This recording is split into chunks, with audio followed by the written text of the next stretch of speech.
Hello friends, it's Fox. Welcome back to another evening of shared stories and adventures.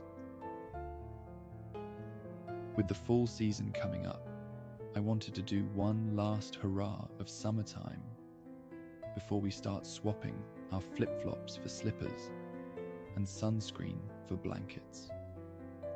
To celebrate this milestone of the channel, I wanted to do a throwback to my favorite character ever, Arthur Morgan. You've probably found yourself daydreaming about the wide open plains and rugged landscapes of the Wild West, longing for just one more ride with the Linde gang. Tonight, I thought we'd saddle up and take a journey into the heart of Red Dead Redemption 2, a world where honor, loyalty, and the struggle for survival paint a complex portrait of life on the edge of civilization. We'll be journeying into several stories of Arthur Morgan, the loyal gunslinger who captured the hearts of so many of us. With his gruff exterior, hidden depths, and a moral compass that's constantly tested, Arthur is a character who stands out in the pantheon of gaming legends. We'll also take a closer look at the world he inhabits, a place where every sunrise holds the promise of new adventure, and every sunset carries the weight of unspoken goodbyes. So let's settle in for an evening of Western adventures. And if you'd like to support the channel, consider joining my posse over on Patreon, where you can get access to some special perks and help keep these campfires burning. Let's embark on a journey together, away from the hustle and bustle of daily life, into the rugged and storied world of the Wild West, where the echoes of legends like Arthur Morgan still resonate across the plains and mountains. Begin by finding a comfortable place to sit or lie down, where you can feel completely at ease. Gently close your eyes and take a slow, deep breath in, feeling the air fill your lungs with the spirit of adventure and history. Release it slowly, letting go of any tension. With every breath, feel your body relax further, your shoulders, your arms, your legs, all becoming wonderfully weightless. Arthur Morgan, a name etched into the legends of the West, was a man of complexity and contradiction. Born into a life of hardship, Arthur was taken in by Dutch van der Linde at a young age, becoming one of the first members of the infamous Van der Linde gang. This gang, led by Dutch, was more than just a group of outlaws. They were a family, bound by a shared belief in freedom and the open road. For years, they lived on the edge of society, evading the law and fighting for their way of life in a world that was rapidly changing. Arthur was Dutch's most trusted enforcer, a man feared and respected across the West. He was known for his loyalty, his ruthlessness, and his internal struggle between the life he was leading and the man he wanted to become. Throughout his journey, Arthur was forced to confront the fading glory of the Wild West and the encroaching tide of civilization, a tension that would shape his destiny. Arthur's adventures took him from daring heists to quiet moments of reflection. He was involved in some of the most daring and dauntless robberies the West had ever seen. Train robberies, bank heists, and stagecoach holdups that became the stuff of legend. But Arthur was more than just a gunslinger. He had a softer side. It was a side few got to see, but it was there if you looked closely, tucked away beneath the rough exterior of a hardened outlaw. He had a deep love for the simple things in life. Sitting by a campfire under a starry sky, sketching the world around him in his journal, or tending to the horses with a gentle hand. Despite the life he led, Arthur found peace in moments of quiet. Whether it was watching the sunrise over the mountains or helping a stranger in need. His loyalty to those he cared about ran deep, and there was a part of him that longed for a life where he could leave the violence behind and just be a man who cared for his own. As we delve into Arthur's world, we start with the city of Saint-Denis, a stark contrast to the open plains and rugged mountains Arthur was accustomed to. Saint-Denis, inspired by New Orleans and its French quarters, is a bustling port city, a melting pot of cultures, commerce, and corruption. Here, Arthur and the gang found themselves at odds with the modern world. Grand buildings, electric lights, and an undercurrent of vice that ran through the cobblestone streets. Saint-Denis represented everything that was both alluring and dangerous about the new era. The wealth, the power, but also the loss of the old ways. Moving away from the city's gleam, we venture into the Bayou Noir, a haunting landscape that lies just beyond the borders of Saint-Denis. The bayou is a swampy place shrouded in mystery, where the air is thick with humidity and the whispers of ghosts. It's a dangerous terrain, filled with alligators, snakes, and outlaws who prefer to stay out of the reach of the law. Arthur's time in the bayou was marked by encounters with both man and beast, and it served as a reminder that even in the shadow of civilization, the untamed wilds still held sway. Further west lies Blackwater, a town that symbolizes the inevitable march of progress. Blackwater is a thriving frontier town, complete with brick buildings, electric lights, and ambitions to become a major center of commerce. But beneath its polished surface lies a darker history, one that Arthur and the gang know all too well. A botched heist in Blackwater set the stage for the events of Red Dead Redemption 2, forcing the gang into a desperate fight for survival. Blackwater stands as a monument to the gang's past, a place of both opportunity and regret. Finally, we journey to New Austin, a vast and unforgiving territory that stretches out under the endless sky. New Austin is the embodiment of the Wild West, harsh deserts, towering mountains, and sparse settlements where only the strong survive. It's a place where Arthur's skills as a hunter, rider, and gunslinger are put to the test, a land that demands respect and offers no second chances. Here, in the wide open spaces of New Austin, Arthur could still find a sense of freedom, even as the walls of civilization closed in. Now, fully relaxed and immersed as we journey to the tales of Arthur's life and the world he inhabited, we can appreciate the complexity of the man and the places that shaped his journey. These locations, Saint-Denis, the Bayou, Blackwater, and New Austin, each tell a part of his story, a tale of survival, loyalty, and the struggle to find a place in a world that was leaving the Wild West behind.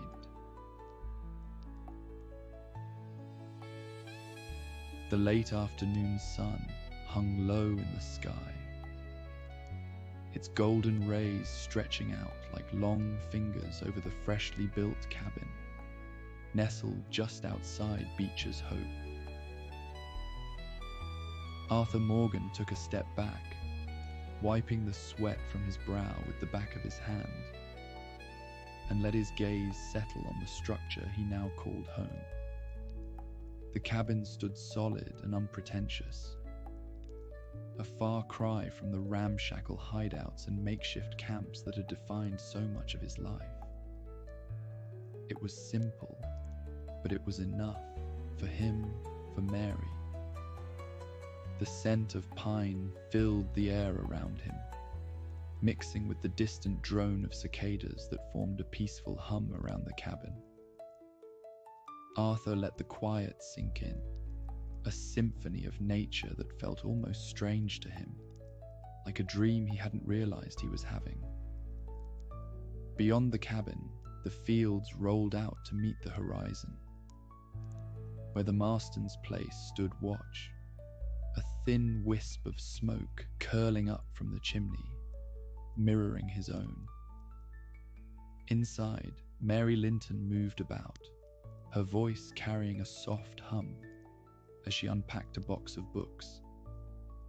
Carefully placing each one on the shelves Arthur had built for her with his own hands.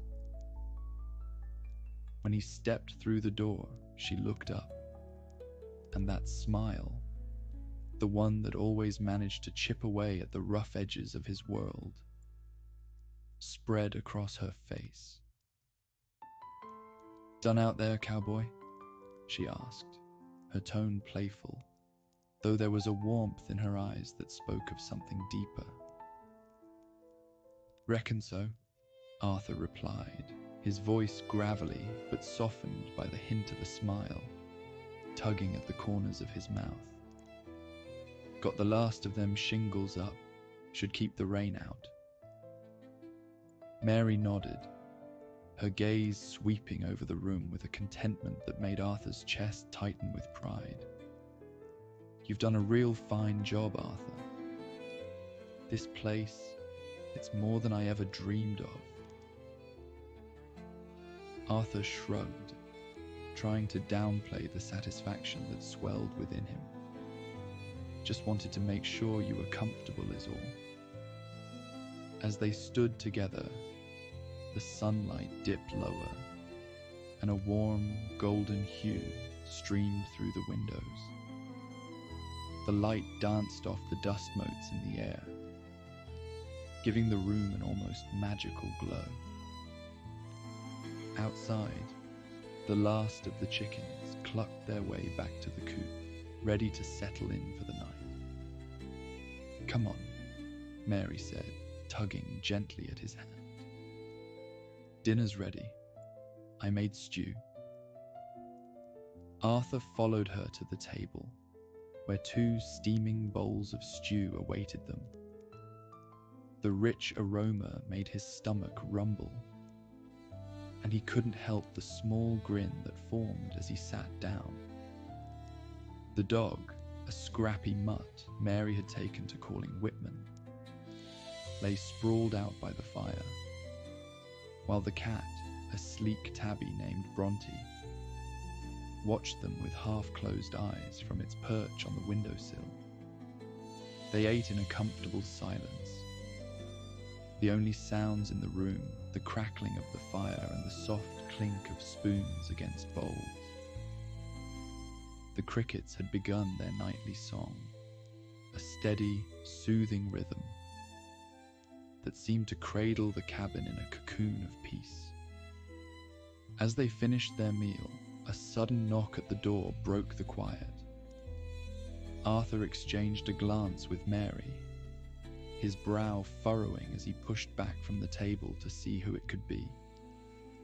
When he opened the door, there stood Uncle, grinning wide, his eyes twinkling with the mischief of a man who'd already had more than a few drinks. "Arthur, just thought I'd drop by and see what all the fuss was about," Uncle declared, his voice loud and slurred. Arthur didn't miss a beat. He gave Uncle a quick once-over, then promptly shut the door in his face, the latch clicking firmly into place. From outside, he could hear Uncle's muffled protests. But Arthur just shook his head, a reluctant smirk appearing. Mary couldn't help but burst into laughter. the sound brightening the room even more. "Arthur," she said, a playful reproach in her tone, though her eyes sparkled with amusement.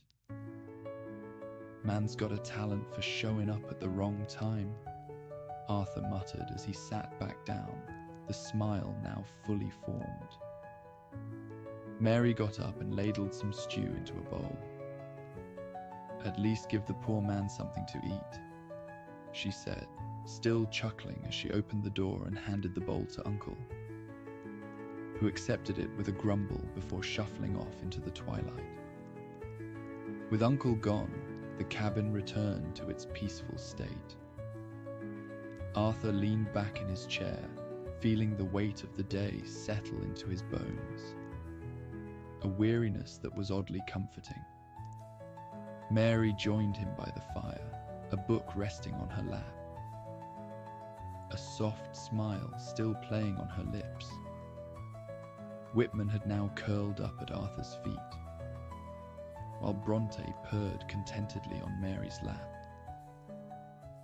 In these quiet moments, Arthur felt the world around him shrink down to just this cabin, this woman, this life he was slowly learning to embrace. The wildness of his past still lingered like a shadow, but here, in the soft glow of the firelight, it seemed just a bit farther away. As the evening wore on, they eventually made their way to bed, the comforting routine of home settling into place like a well-worn blanket. Arthur lay awake for a while, listening to the night sounds outside. The rustling leaves, the distant howl of a coyote, and the gentle rise and fall of Mary's breathing beside him. Before sleep claimed him, Arthur glanced out the window toward John's place, where the last of the lights flickered out. Beecher's hope had become something close to a real community, and it warmed a part of Arthur he hadn't known was still alive. Through the darkness, he could just make out John's silhouette as he drew the curtains closed, his family safe inside. Arthur raised his hand in a small, almost imperceptible wave toward the house. John noticed and returned the gesture with a nod before closing the curtains. "Good night, John," Arthur murmured, a faint smile on his lips as he finally let sleep take him, wrapped in the warmth of this new life he was slowly building. Arthur and Hosea had spent the better part of an hour catching up at the Bastille saloon, the conversation flowing easily between them. They'd started by reminiscing about old times, those long days spent tracking game and foraging for herbs in the wilderness.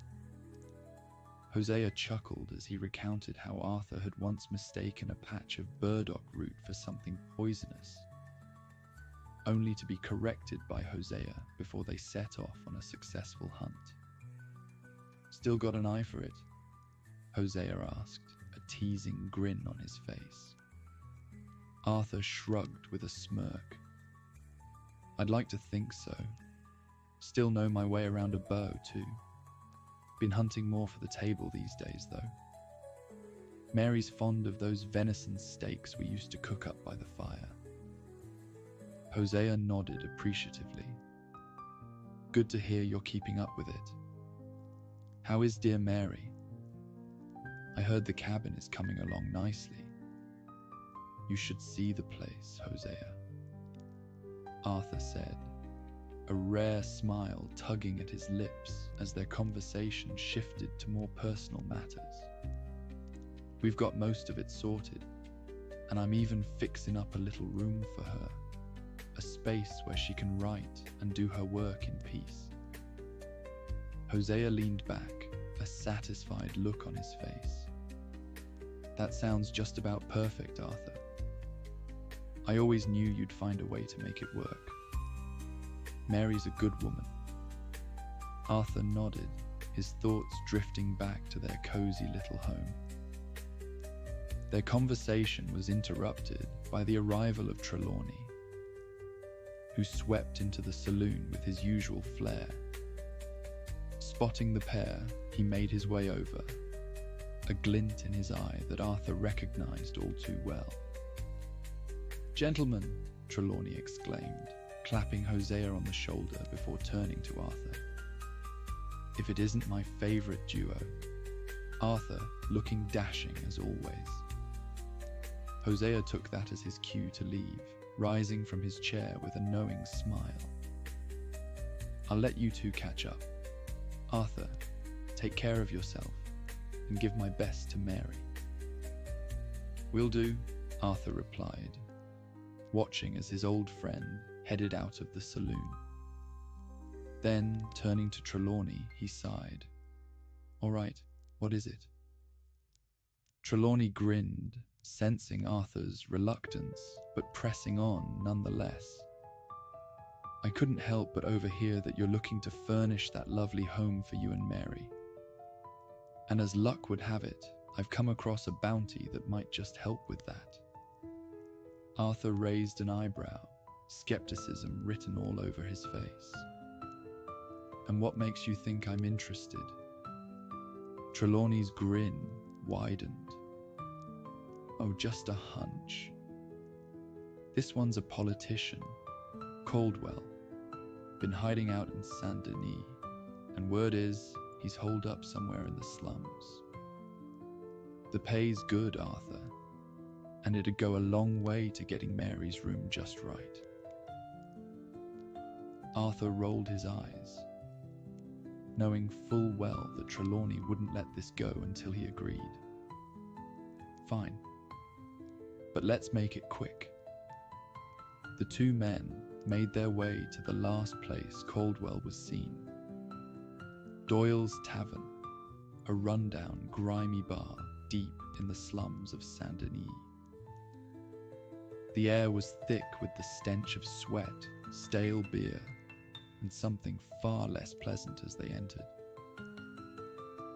The dim lighting did little to hide the layer of filth coating every surface, and the few patrons scattered about eyed Arthur and Trelawney with a mixture of suspicion and disinterest. Arthur wasted no time in approaching the bartender, a greasy-looking fellow with a nervous twitch and a face that looked like it had seen one too many bar fights. Arthur loomed over the bar, his tone leaving no room for negotiation. "Looking for a man named Caldwell," he said, his voice low and dangerous. "He's been seen around here. Where is he?" The bartender blinked, his eyes darting around the room as if hoping for an escape. "Last I saw, he was upstairs, second level. But I didn't see nothing, all right?" His voice shook slightly, and Arthur could see the sweat beginning to bead on his forehead. Arthur leaned in a little closer, his eyes narrowing. "You better hope that's true, 'cause if I find out you're lying, you'll be wishing you hadn't seen me either." The bartender swallowed hard, nodding frantically. "I swear, mister, that's all I know." Arthur gave him one last hard look before nodding to Trelawney, who had been hanging back, his eyes flicking around the tavern with mild disdain. Together, they cautiously made their way up the creaky, narrow stairs to the second floor, each step groaning under their weight. The air grew thicker with the smell of damp wood and mold, the dim light casting eerie, shifting shadows that seemed to move of their own accord. As they reached the top of the stairs, they heard faint scurrying noises from somewhere deeper within the darkened hallway. Trelawney, ever the dramatist, couldn't resist the opportunity to recite. The rats in the walls. They scurried and pattered, and the walls seemed alive with nauseous sound. "Trelawney, shut up," Arthur hissed, shooting him an exasperated look as his hand hovered near his revolver. As Arthur moved deeper into the dimly lit hallway, he could hear Trelawney's footsteps falter behind him. The man had always been more talk than action, and the creaking floorboards, coupled with the unsettling scurrying of unseen rats, seemed to have finally unnerved him. A particularly large rat darted across the floor in front of them, causing Trelawney to jump back with a start. "Oh no, no, no," Trelawney muttered, waving a hand in the air as if to shoo away the entire filthy establishment. "This place is absolutely crawling with vermin. This is not for me, Arthur, not in the slightest." Arthur glanced over his shoulder, catching the look of sheer distaste on Trelawney's face. "You gonna keep whining, or are you gonna help me find Caldwell?" Arthur asked, already knowing the answer. Trelawney made a show of brushing the dust off his jacket as he began to back away toward the stairs.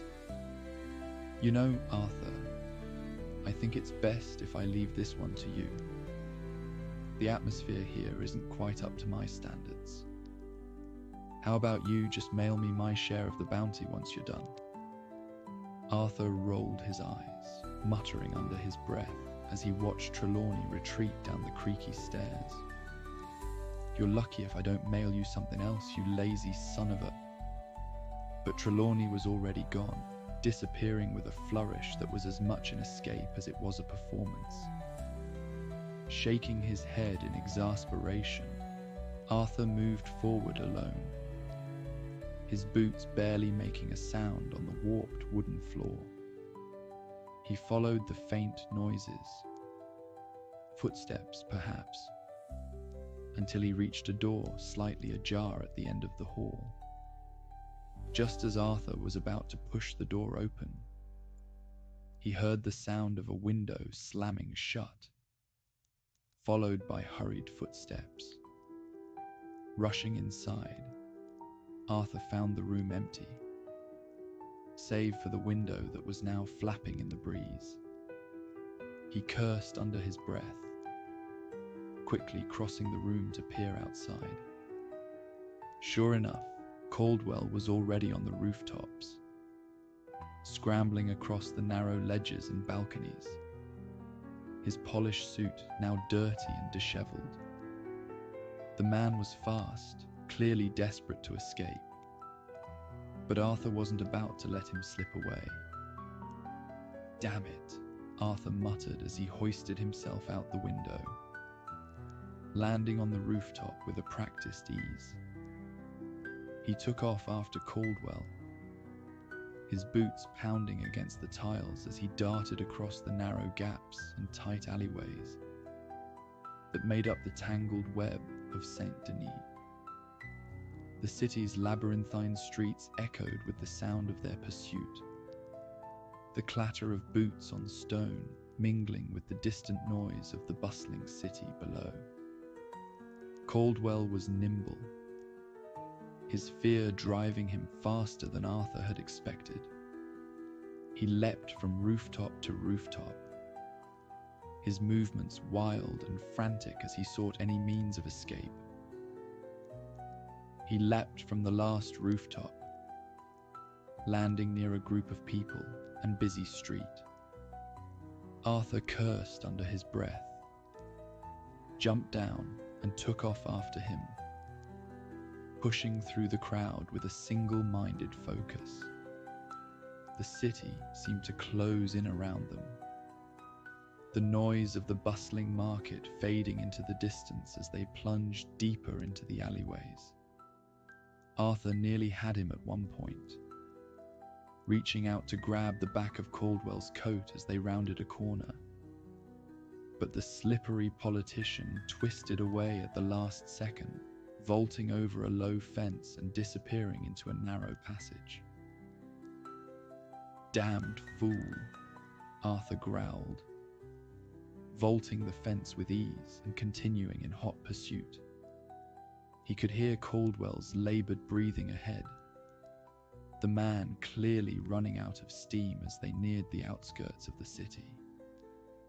The alley opened up into a small square, and Arthur arrived just in time to see Caldwell frantically mounting a horse he'd swiped from a nearby hitching post, spurring it into a gallop and tearing off down the street.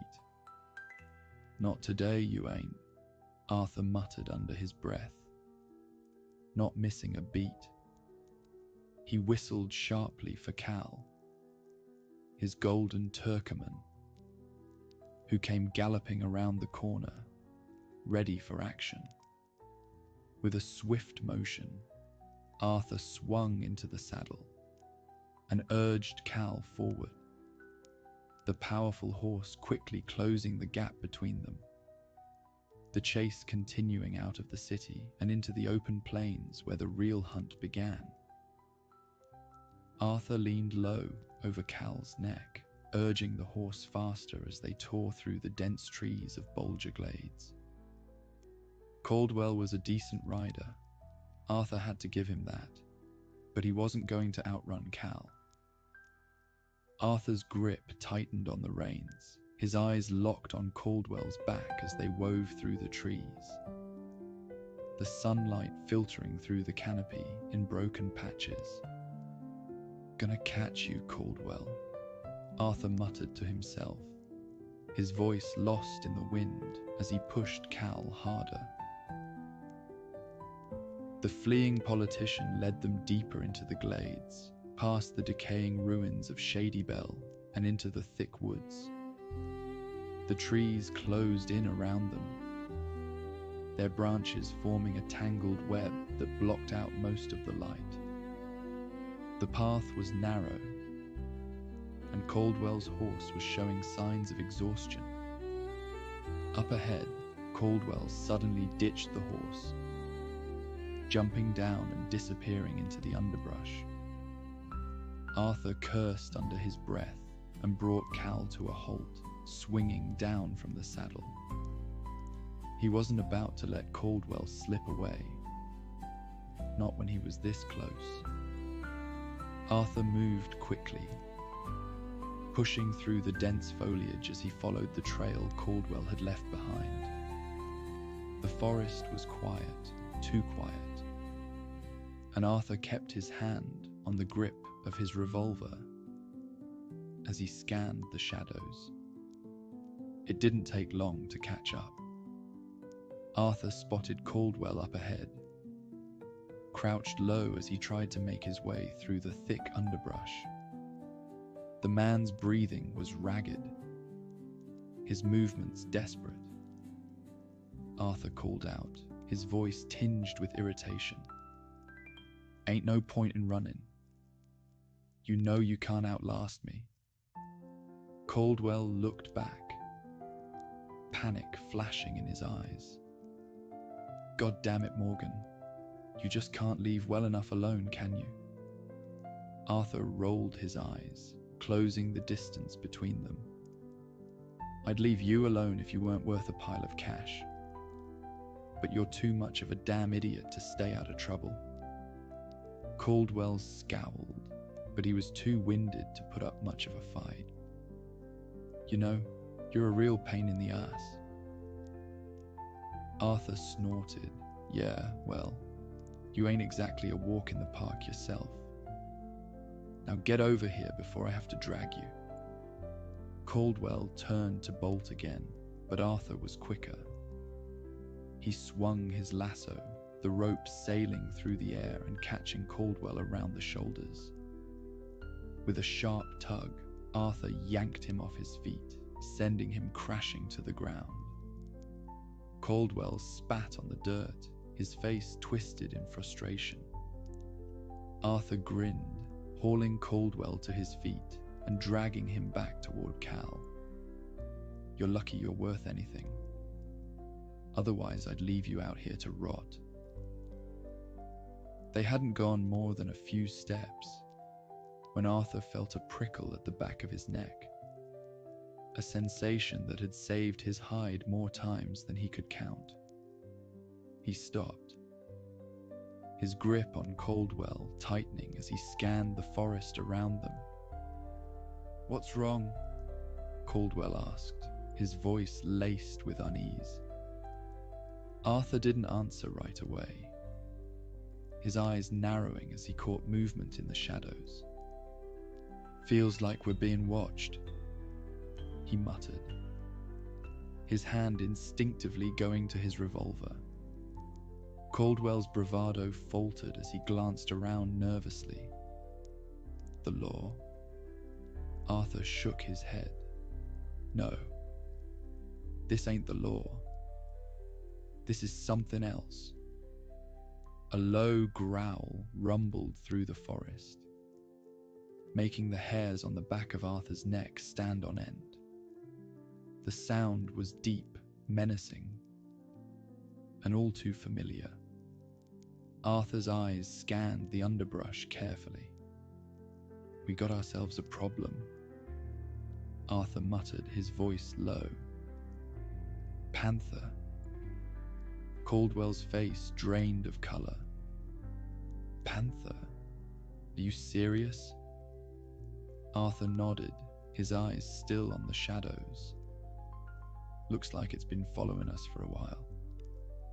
"Damn it, Morgan, untie me," Caldwell hissed, pulling against the ropes.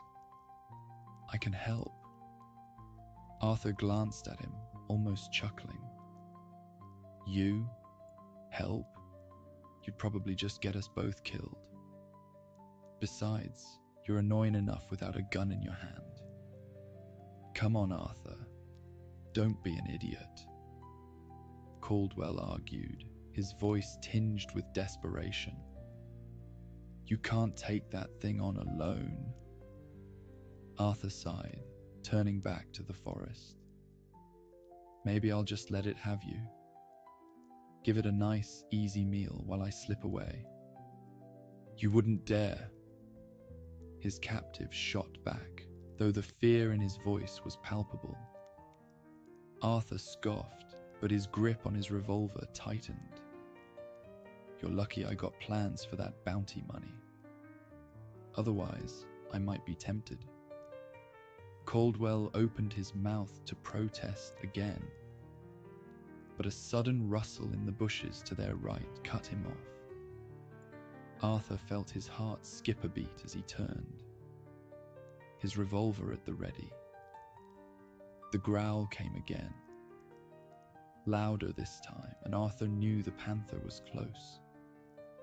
"All right, Caldwell," Arthur whispered, his voice steady despite the tension in the air. "Here's what we're gonna do. You stay behind me and keep your damn mouth shut. Understand?" Caldwell nodded, his face pale as he swallowed hard. They moved slowly, Arthur leading the way with his revolver drawn. The forest was thick with shadows, every rustle and snap setting Arthur's nerves on edge. He could feel the panther's eyes on them, watching, waiting for the right moment to strike. "Just keep moving," Arthur muttered under his breath, his eyes darting between the trees. "We're almost out of here." But the panther wasn't about to let them go that easily. It lunged from the shadows, its claws extended, teeth bared. Arthur fired, but the beast was too quick, dodging the bullet and swiping at him with its massive paw. "Damn it," Arthur cursed, stumbling back as the panther circled them, growling low. Adrenaline surged through him, his senses heightened as he braced for the next attack. "Untie me, Morgan," Caldwell shouted, his voice trembling.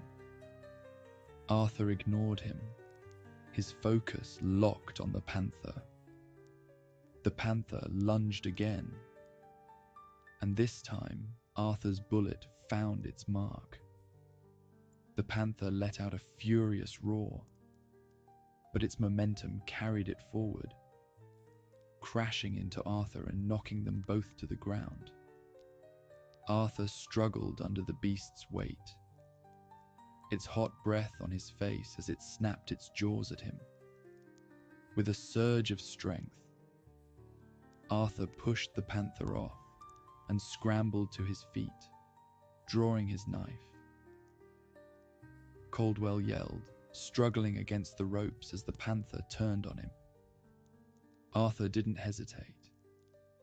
As the panther lunged at Caldwell, Arthur drove his knife deep into the beast's side, twisting it as the panther let out a blood-curdling scream. The panther's ferocity didn't wane immediately, its massive claws slashing at the air as it tried to turn on Arthur again. But Arthur held his ground, keeping the knife buried deep, his muscles straining as he twisted the blade further. The panther's struggles grew weaker, its breath coming in ragged gasps until, finally, the great beast slumped to the ground, its body going still. Arthur stood there for a moment, panting heavily as he wiped the sweat from his brow. The forest was silent once more, the only sound the ragged rhythm of his own breathing and Caldwell's panicked gasps. "Lucky son of a..." Arthur muttered as he wiped the blood from his knife on the grass, then sheathed it. He turned to Caldwell, who was still tied up, his face as white as a ghost. "You're welcome, by the way." Caldwell let out a shaky breath, trying to regain some composure. "Yeah, well, you're lucky I didn't get my head ripped off, you bastard. Untie me already, will you?" Arthur rolled his eyes, but obliged, cutting the ropes with a quick slash of his knife. As soon as his hands were free, Caldwell rubbed his wrists, shooting Arthur a glare. "You know, you didn't have to be so damn rough," Caldwell grumbled, wincing as he flexed his sore muscles. Arthur shrugged, not bothering to hide his smirk. "Figured you could use a little humility." Caldwell's eyes narrowed, but he didn't argue further. He seemed to know when he was beaten, at least for now. "So what now? You gonna haul me back to town and cash in?" Arthur nodded, his thoughts already drifting to the plans he and Mary had for their little cabin. "Yeah, that's the plan. Got a house to furnish, and you're the one helping me do it, whether you like it or not." Caldwell grumbled under his breath, but didn't put up any more resistance. They made their way back through the forest, the tension between them easing now that the immediate danger had passed. Arthur kept a close eye on Caldwell, though, not trusting the man to keep his mouth shut for long. By the time they reached Cal, the sun was beginning to dip lower in the sky, casting the forest in a warm, golden light. Arthur secured Caldwell to the saddle once more, ignoring the man's weak protests as he mounted Cal. The ride back to Saint Denis was quieter than the chase had been, the adrenaline slowly wearing off as they left the wilds behind. Arthur pictured Mary's face lighting up as he told her about the new furniture he'd be able to buy with the bounty money. It was worth it, all the running and fighting, just to see that smile. Caldwell, on the other hand, was less than enthusiastic. "You know, Morgan," he said after a long stretch of silence, "you really ought to find yourself a better line of work. Something less likely to get you killed. Arthur chuckled, shaking his head. I'll keep that in mind. But until then, I'll keep doing what I do best. And that's hauling in fools like you. They reached the outskirts of Saint-Denis as the sun began to set. The city bathed in a warm, amber glow. Arthur handed Caldwell over to the authorities, collecting his bounty with a nod, before turning Cal back toward the road home. As they rode out of the city and back into the open countryside, Arthur couldn't help but feel a sense of relief.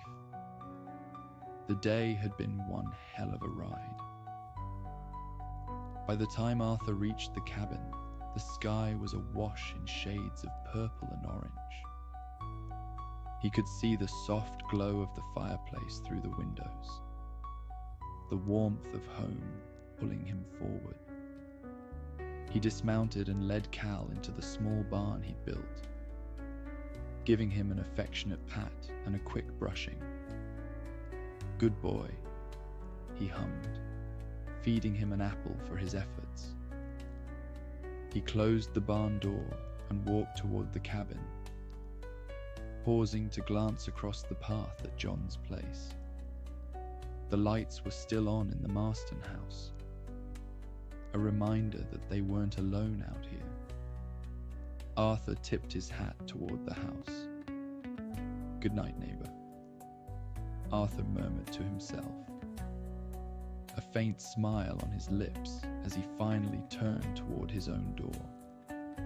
He stepped inside, the warmth of the fire wrapping around him like a comforting blanket.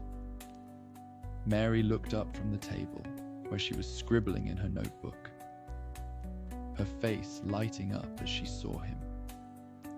"You're back," she said, her voice filled with relief. "Everything go all right?" Arthur nodded, shrugging off his coat and hanging it by the door. "Yeah, got the job done, and with that bounty, we'll be able to finish furnishing this place in no time." Mary's smile widened, and she stood to greet him, wrapping her arms around his waist. "I'm glad you're safe, Arthur. I was worried." He kissed the top of her head, the tension of the day melting away in her embrace. "Nothing to worry about, darling. Just another day at the office." They sat down to a simple dinner, the warmth of the fire and the comfort of home surrounding them. As the evening wore on, Arthur couldn't help but feel a deep sense of contentment. "Good night, Mary," Arthur whispered as he settled into bed, the warmth of her beside him lulling him to sleep. And with that, he let the day's adventures drift away, the promise of tomorrow's peace filling his dreams.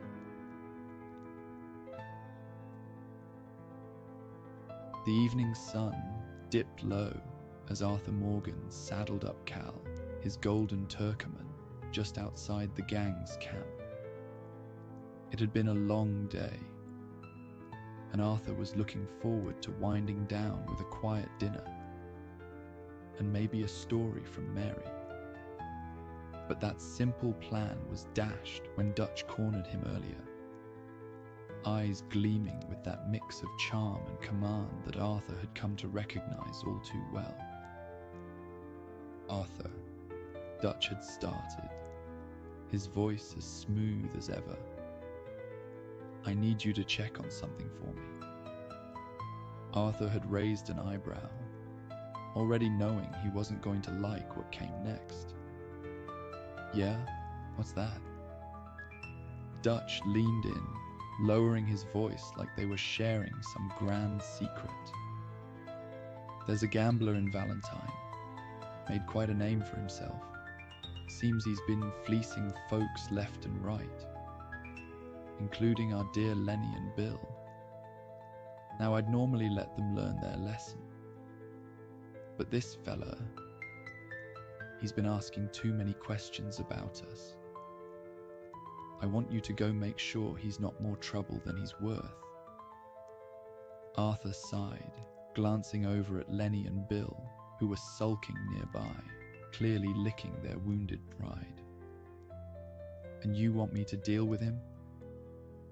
Dutch had flashed that slow, knowing smile. "You're the best man for the job, Arthur. Just take a look, see what he's about. You know, what you're good at." And that's how Arthur found himself riding into Valentine as the sun set. The town's saloon glowing warmly in the dusk. As he dismounted, he gave Cal a reassuring pat on the neck. "I'll try not to be too long, boy." The saloon was in full swing by the time Arthur pushed open the doors. The air was thick with the scent of whiskey, tobacco, and something fried that had probably seen better days. Laughter and shouting filled the room, while the warm glow of the lamps cast long shadows over the crowd. Arthur's eyes scanned the room, taking in the scene. The usual crowd of ranchers and travelers were gathered around the bar, a few women laughing and flirting as they poured drinks. Karen spotted him as he entered, flashing a grin and waving from her spot near the bar. "Arthur, you looking for trouble or just here to enjoy the show?" she called out with a laugh. Arthur tipped his hat, smiling as he made his way through the crowd. "Just settling a score, Karen. You stay out of trouble now." "Where's the fun in that?" she shot back, her eyes twinkling as she turned back to her conversation. Arthur continued toward the back corner, where he saw the man Dutch had sent him to find. A slick-looking gambler in a well-tailored suit, shuffling a deck of cards with a practiced hand. Lenny and Bill were slumped at the bar, looking more embarrassed than angry. And there, beside them, was Sean, already several drinks deep and looking ready for anything. Sean bellowed as he caught sight of him. "Come to join the festivities, have ya? I was just about to teach these two idiots how to lose their money properly." Arthur chuckled, shaking his head as he reached the gambler's table. "Maybe later, Sean. Right now I've got some business with this fella." The gambler looked up, his eyes sharp and calculating, a smile playing on his lips. "Well now, what do we have here?" he drawled, his voice as smooth as butter. "Another gentleman come to try his luck." Arthur leaned back in his chair, his gaze steady. "Heard you've been taking money off of some friends of mine. I'm here to make sure that don't happen again." The gambler's grin widened, but there was a hard edge to it. "Friends? Ah, yes. Not exactly the most skilled players, I'm afraid." Arthur chuckled, glancing at Lenny, Bill, and Sean, who was grinning like a cat with a belly full of canaries. "Maybe not. But I'd say you've been a little too good at taking advantage of that." The gambler raised an eyebrow, his tone turning cool. "Are you accusing me of something, Mr. Morgan?" Arthur's smile didn't reach his eyes. "Not accusing anything. Just making sure you're playing fair." The gambler's eyes flicked to the door for a brief moment, but then he leaned forward, dealing the next hand. "Well, let's make it interesting, shall we? High stakes?"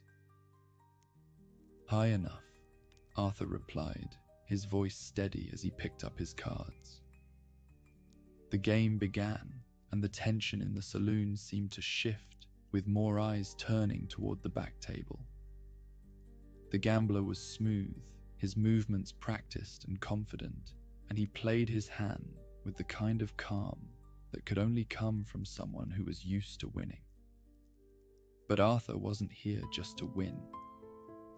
He was here to make a point. As the evening wore on, the noise in the saloon grew louder. The room filled with the clinking of glasses and the occasional burst of laughter. The lamps flickered, and the air grew thicker with the smell of cheap cigars and whiskey.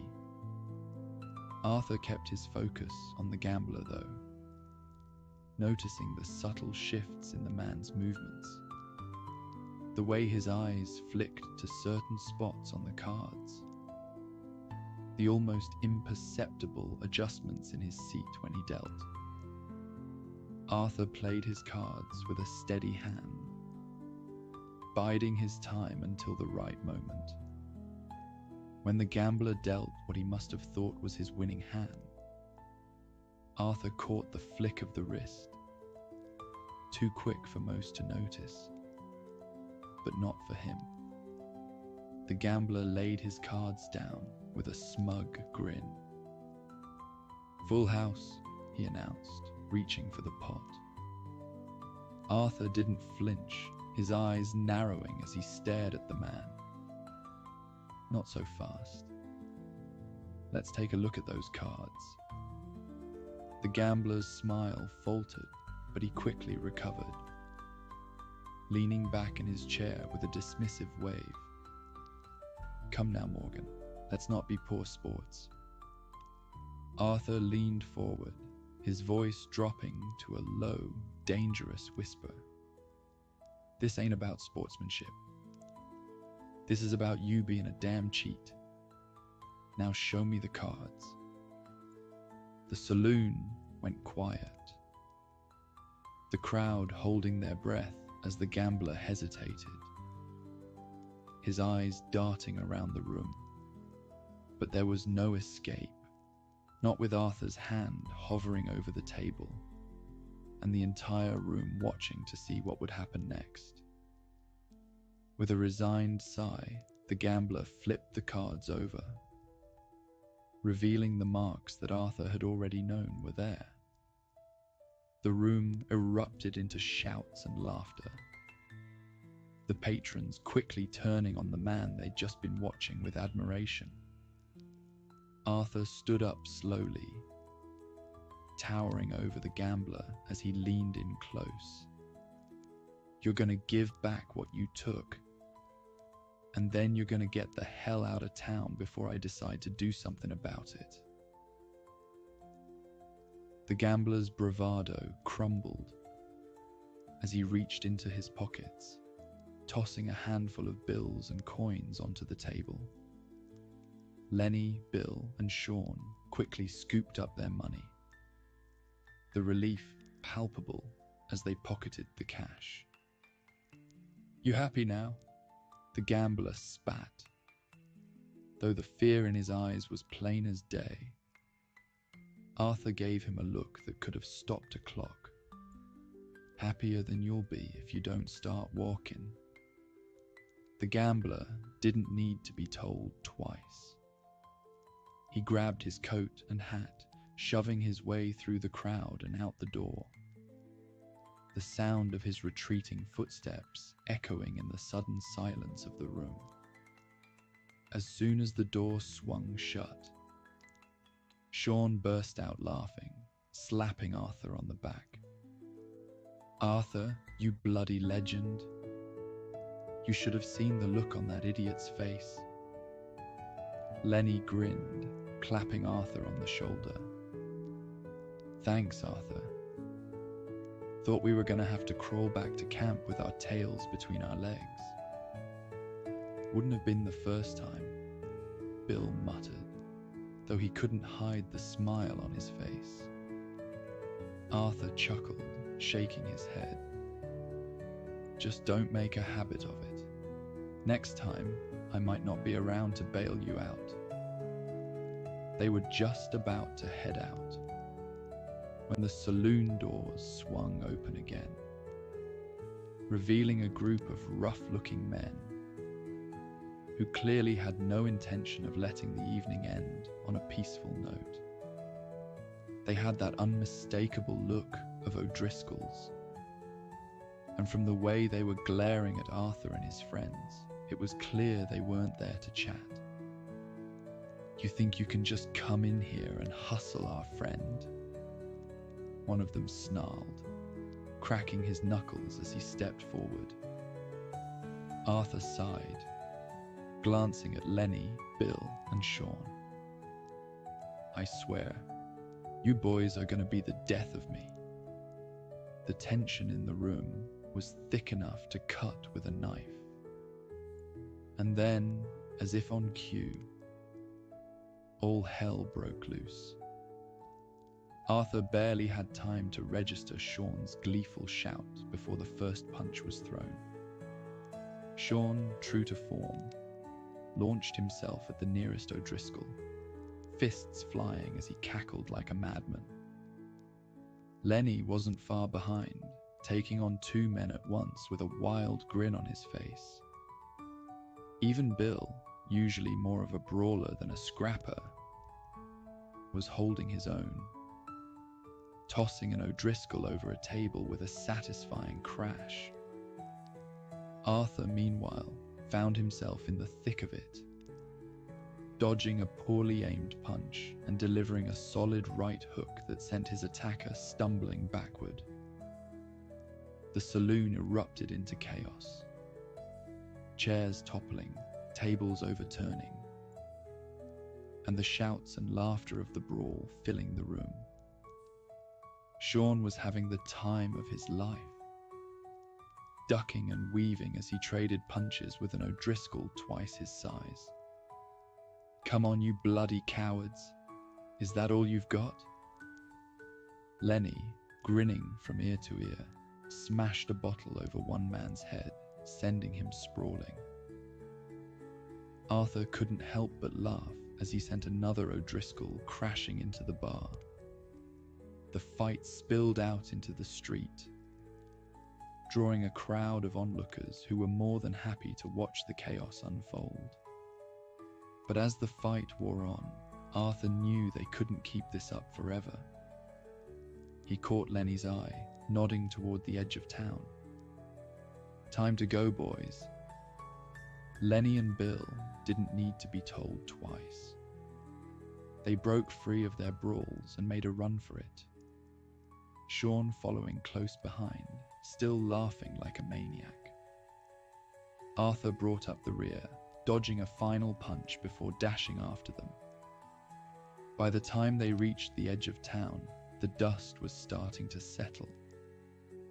They slowed to a jog, catching their breath as they put some distance between themselves and Valentine. "Well, that was something," Lenny panted, wiping the sweat from his brow.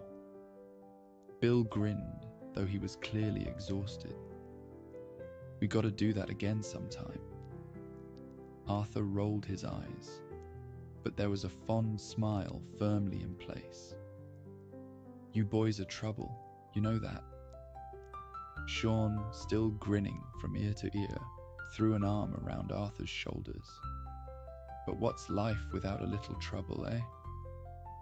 Arthur couldn't argue with that. They might have been trouble, but they were his trouble. And as much as he complained, he wouldn't have it any other way.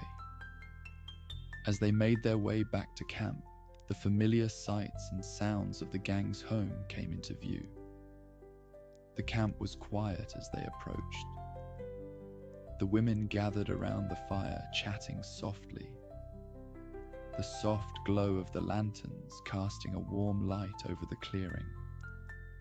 Arthur helped Lenny, Bill, and Sean to their tents, all three men too exhausted to do more than mumble their thanks. As he passed by the campfire, Tilly waved at him, a bright smile on her face. "Evening, Arthur. You keeping those boys out of trouble?" Arthur chuckled, tipping his hat. "Trying to, Tilly. It ain't easy."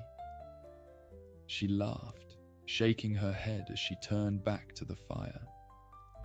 "You take care now." Arthur nodded, making his way out of camp and back toward the path leading home. The night air was cool and refreshing after the heat of the saloon. As he rode, the moonlight bathed the landscape in a soft silver glow, the stars twinkling like old friends in the clear night sky.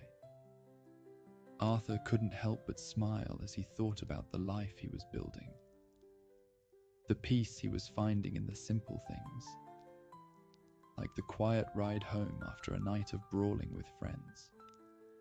By the time Arthur reached the cabin, the sky was a deep, velvety blue, the world around him quiet and still. Mary greeted him with a warm hug as he stepped inside, but back away with a grimace, turning her nose away. "Arthur, you smell terrible. Were you playing with the dogs?" "Just had to take care of a little trouble in town," laughed Arthur, feigning offense. "Think I'll take a bath?" he continued, a mischievous glint in his eye as he looked at Mary. "Could use a little help getting cleaned up." Mary laughed softly, her eyes twinkling as she led him toward the washroom. And as the water splashed and laughter filled the air, the cabin became a haven of simple joy and quiet love.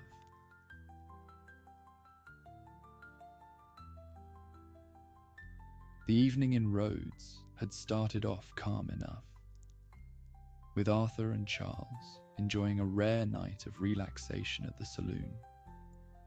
The beauty of the setting sun bathed the town, making the dusty streets and weathered buildings look almost picturesque. Inside the saloon, the noise of raucous laughter, mugs banging on tabletops, and lively conversation wrapped around the two men like a familiar old coat. Charles took a sip of his whiskey, leaning against the bar as he and Arthur chatted about everything and nothing. It was a rare moment of peace, and they were both savoring it. But peace in their world was always short-lived, and it wasn't long before a conversation from a nearby table caught their attention. A group of rough-looking men were huddled together, their voices lowered, but still clear enough to reach Arthur's and Charles's ears.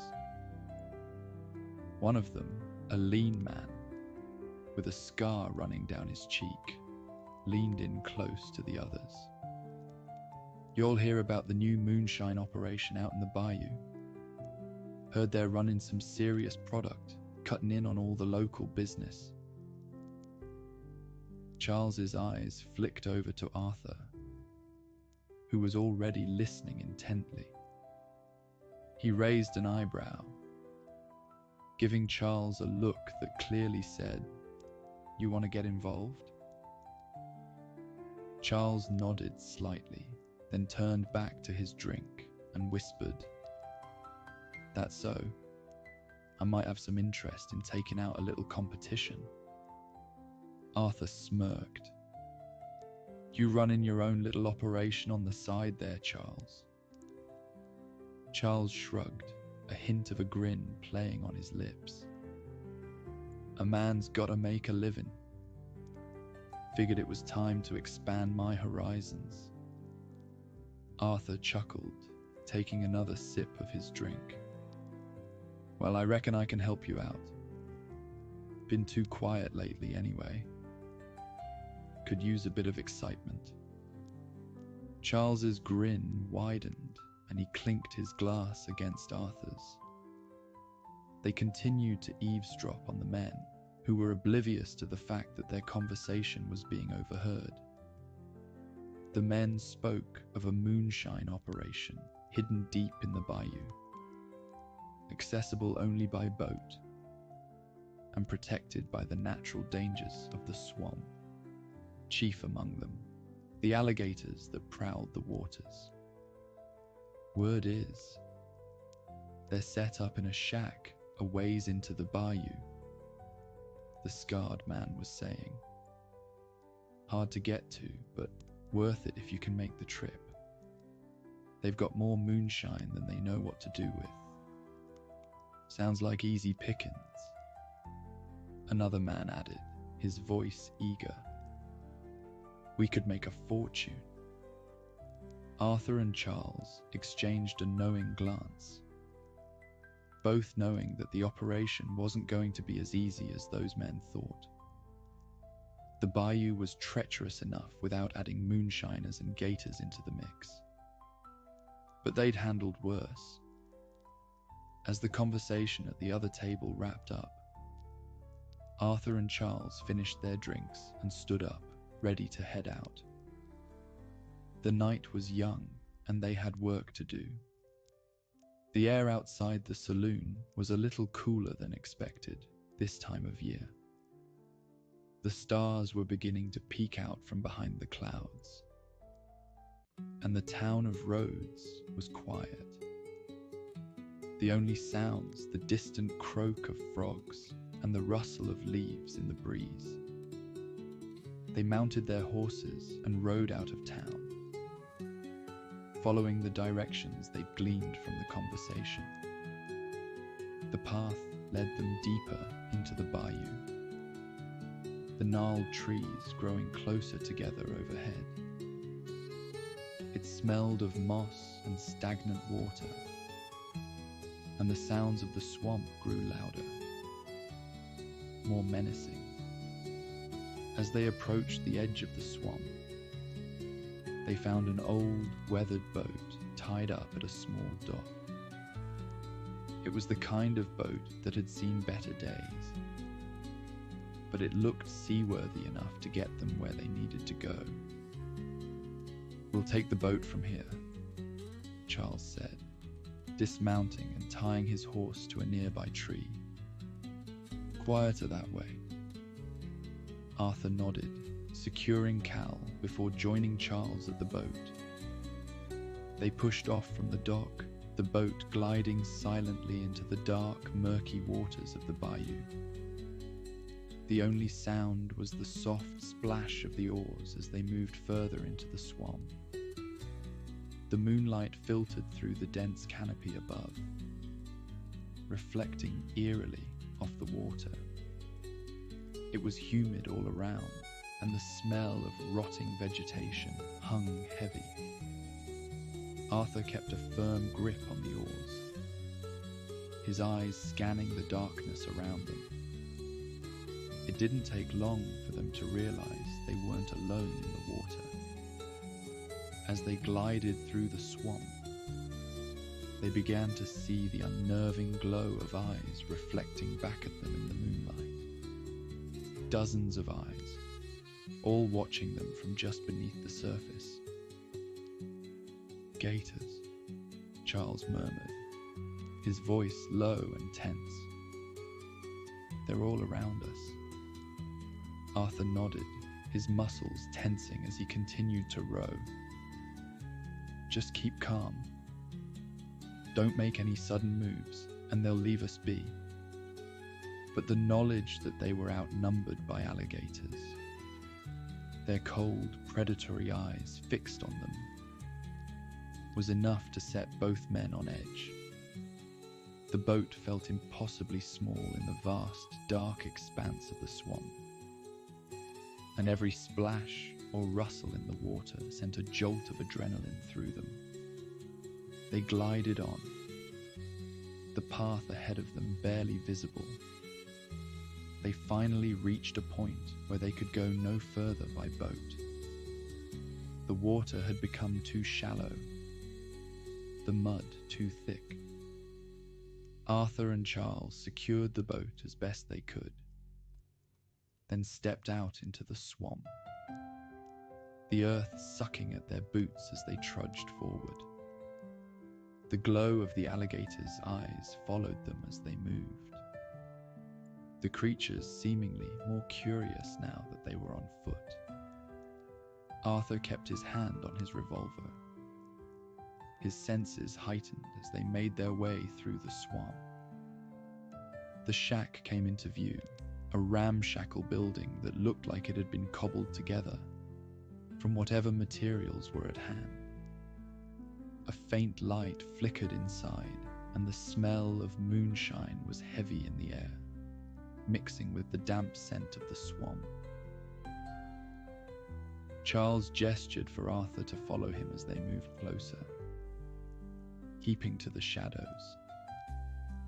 They could hear voices inside, low and murmured, and the clink of glass bottles being moved around. They reached the shack, pressing themselves against the wall as they listened to the conversation inside. It was clear the men were deep into their work, unaware that they were being stalked. Charles glanced at Arthur, his eyes glinting in the moonlight. "Let's take 'em by surprise."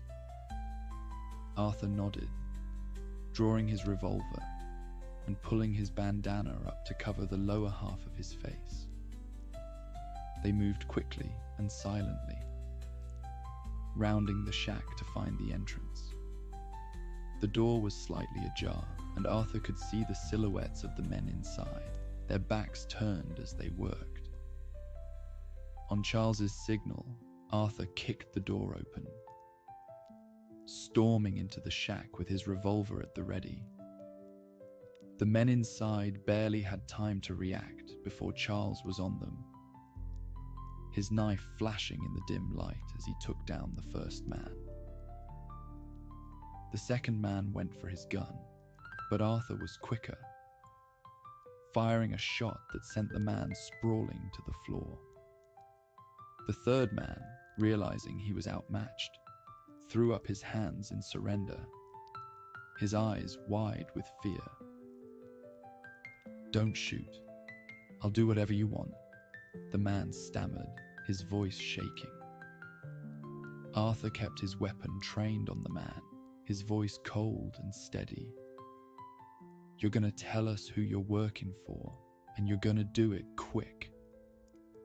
The man nodded frantically, his hands still raised.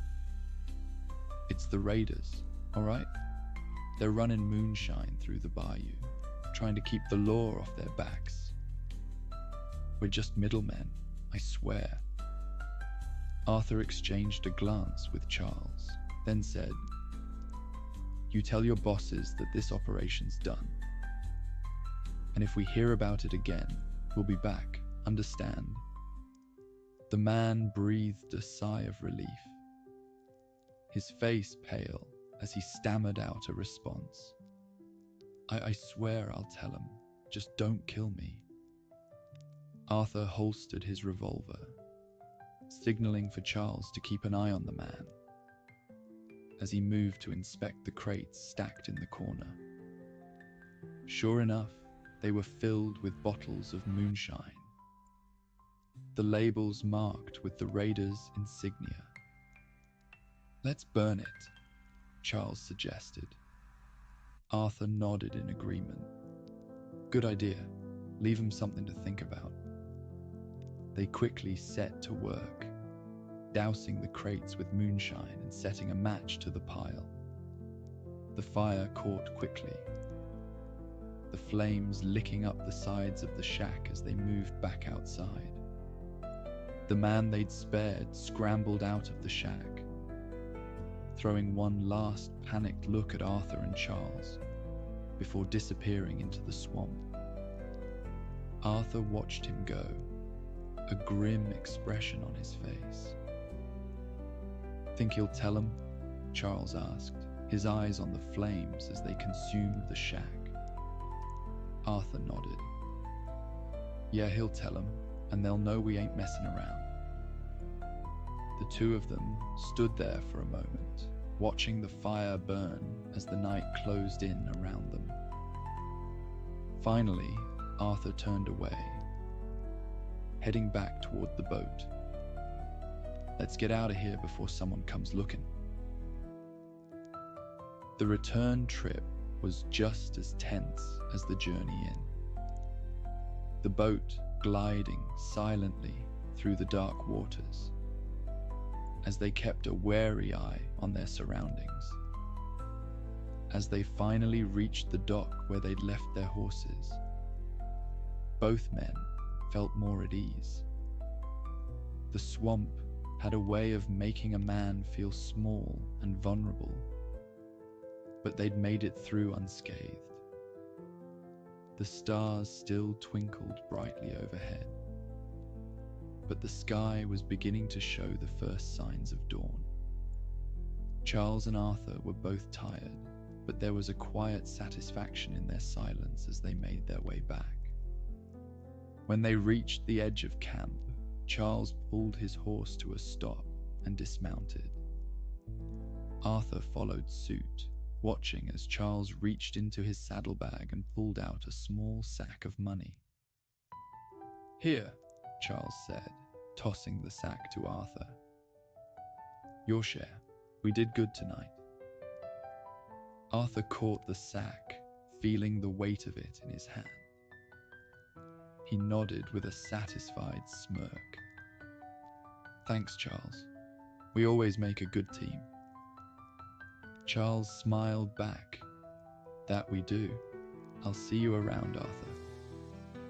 Charles turned and headed off toward his tent, leaving Arthur to mount up and continue the ride home. As Arthur neared Beecher's Hope, the sun began to peek over the horizon. The ranch was already coming to life, and as he passed by John's place, he saw John out in the yard, working on some early morning chores. Uncle, on the other hand, was leaning against the fence, pleading with John to let him go back to bed. "Come on, John," Uncle whined, rubbing his eyes. "A man needs his beauty sleep." Arthur couldn't help but chuckle as he slowed Cal to a stop. "Beauty sleep, Uncle. You sure you don't need a whole month of hibernation to fix that mug of yours?" John looked up, a grin spreading across his face. "Morning, Arthur. Don't let him fool you. He's been sleeping all night while I've been up since dawn." Uncle scowled, but there was no real bite in it. "Ain't no need to start working so early, that's all I'm saying." Arthur shook his head with a laugh, tipped his hat to John, and rode the rest of the way to his cabin. As he approached, the smell of fresh coffee and breakfast wafted through the air, and he could see Mary moving about in the kitchen through the open door. Arthur led Cal to the barn, giving the horse a quick pat before heading inside.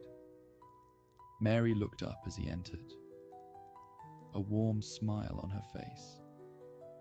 "Arthur, you're back just in time for breakfast," she said, setting a plate of eggs and bacon on the table. Arthur crossed the room in a few strides, pulling her into his arms and pressing a kiss to her forehead. "Wouldn't miss it for the world. You know how to make a man feel welcome." They sat down together, enjoying a leisurely breakfast, while the morning sun filtered through the windows, casting a soft light over the table. They talked about the little things, plans for the day, how the garden was coming along, and what Mary wanted to add to her home office next. After breakfast, they moved to the couch, the comfort of the morning enveloping them. Arthur settled in beside Mary, feeling the weariness from the long night beginning to catch up with him. "I'm not going to sleep, though," Arthur said, his voice already tinged with drowsiness. "Too much to do today." Mary smiled, her hand gently running through his hair as she hummed softly, a playful note in her voice. Sure, Arthur. Whatever you say. Despite his best efforts, Arthur's eyelids grew heavy, and before he knew it, he was dozing off, his head resting in Mary's lap.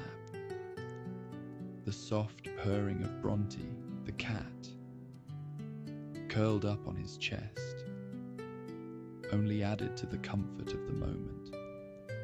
Mary continued humming, her hand never stopping its soothing motion through his hair.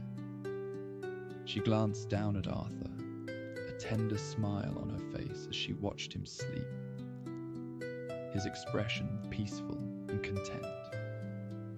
This was their haven, where Arthur, Mary, and their little family could find rest and happiness in the simple things that truly mattered.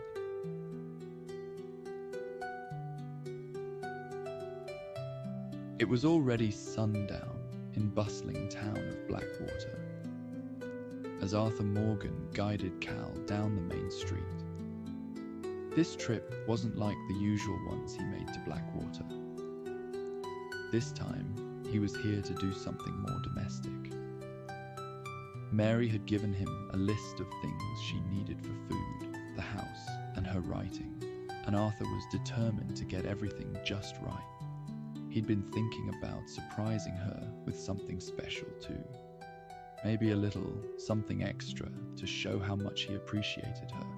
As he approached the familiar site of the Blackwater Saloon, Arthur noticed a familiar figure leaning casually against the wall, her rifle slung over her shoulder, and a grin that promised trouble. Sadie Adler. She caught sight of him and waved him closer, a gleam of mischief in her eyes. "Arthur Morgan," Sadie called out as he dismounted Cal and tied him to the hitching post. "You're a sight for sore eyes.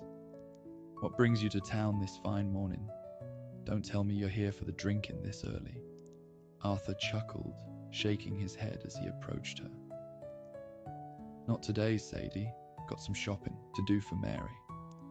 Sadie raised an eyebrow, clearly surprised. "Shopping? That's a bit of a change from your usual routine. You mind if I tag along?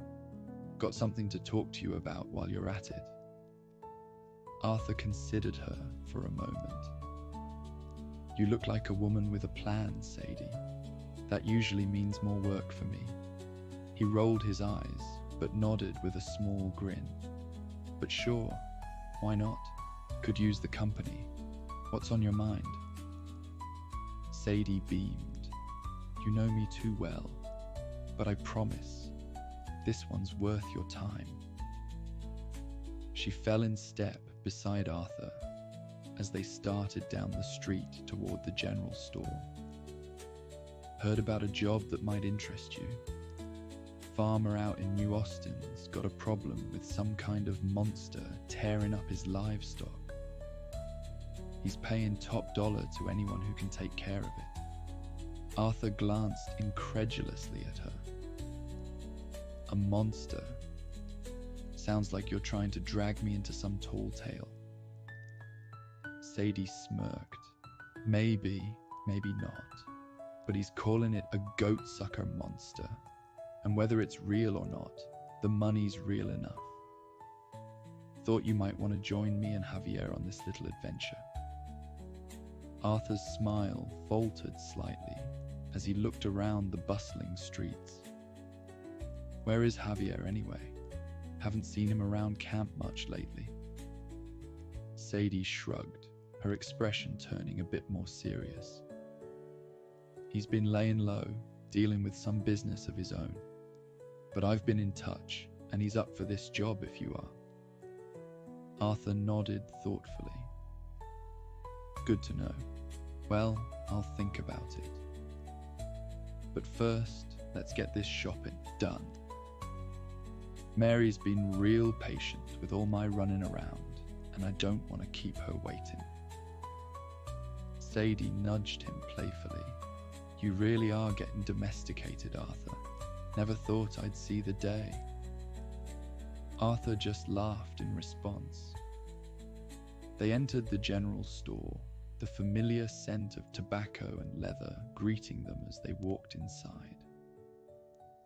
Arthur headed straight for the writing supplies, scanning the shelves for what he needed. He picked up a stack of fine paper and turned to Sadie, holding it up for her opinion. "What do you think? Good enough for Mary?" Sadie gave the paper a quick glance, her expression skeptical. "Arthur, do I look like I'd know or care about paper? It's paper. Just get whatever you think she'll like. She's the one doing the writing, not me." Arthur hesitantly added the paper to his basket. "Fair enough. Let's see what else we can find."